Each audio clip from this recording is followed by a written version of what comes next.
मुंबई, एक ऐसा शहर जहां रात कभी सोती नहीं।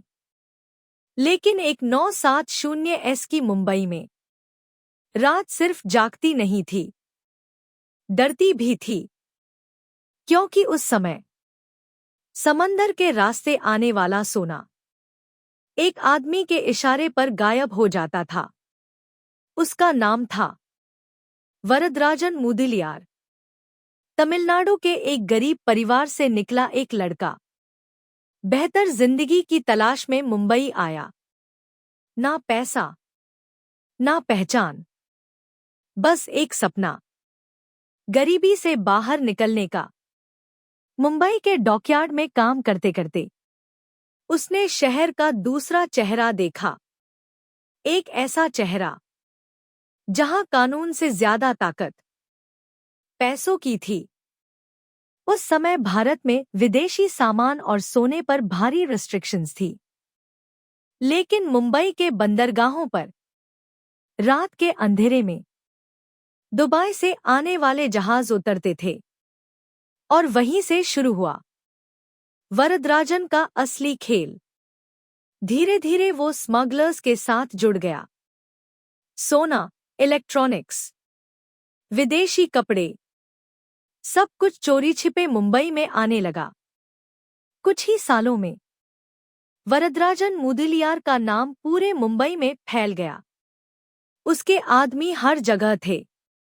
डॉकयार्ड, बाजार, गलियां, हर जगह लोग उसे सिर्फ डॉन नहीं, वरदा भाई कहते थे। क्योंकि वो गरीबों की मदद भी करता था, पैसे बांटता था, इलाके के लोगों के काम करवाता था। और इसी वजह से लोग उससे डरते भी थे और सम्मान भी करते थे। मुंबई पुलिस उसके पीछे थी। लेकिन हर रेड से पहले वरदराजन को खबर मिल जाती थी। उसके कनेक्शंस इतने मजबूत थे कि पुलिस अक्सर खाली हाथ लौटती थी। धीरे धीरे उसका एम्पायर और बड़ा होता गया। मुंबई का अंडरवर्ल्ड अब उसके इशारों पर चलने लगा था।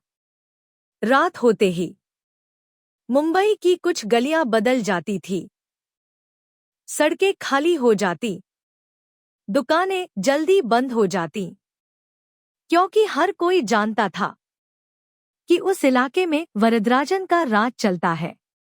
उसके आदमी हर कोने पर मौजूद रहते थे और जो उसके खिलाफ जाता वो अचानक गायब हो जाता।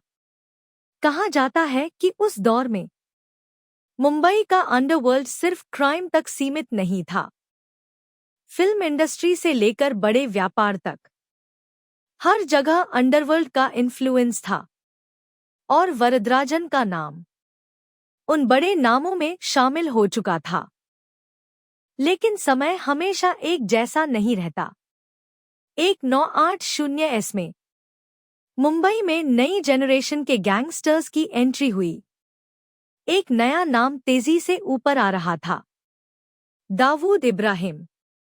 उसकी गैंग ज्यादा ऑर्गेनाइज्ड थी, ज्यादा खतरनाक थी।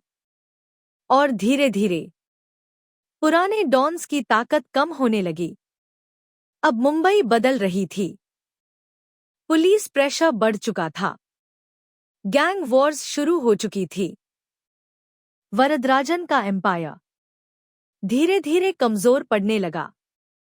जो आदमी कभी पूरे शहर पर राज करता था अब खुद बचने की कोशिश कर रहा था। आखिरकार मुंबई छोड़कर उसे वापस साउथ इंडिया जाना पड़ा। और वहीं धीरे धीरे उसकी कहानी खत्म हो गई। लेकिन मुंबई की पुरानी गलियों में आज भी उसका नाम लिया जाता है। एक गरीब लड़का जो मुंबई आया था सपने लेकर, वो बन गया मुंबई के इतिहास का सबसे चर्चित डॉन। ये सिर्फ क्राइम की कहानी नहीं थी, ये उस मुंबई की कहानी थी जहां पैसा, डर और ताकत सब कुछ बदल सकते थे।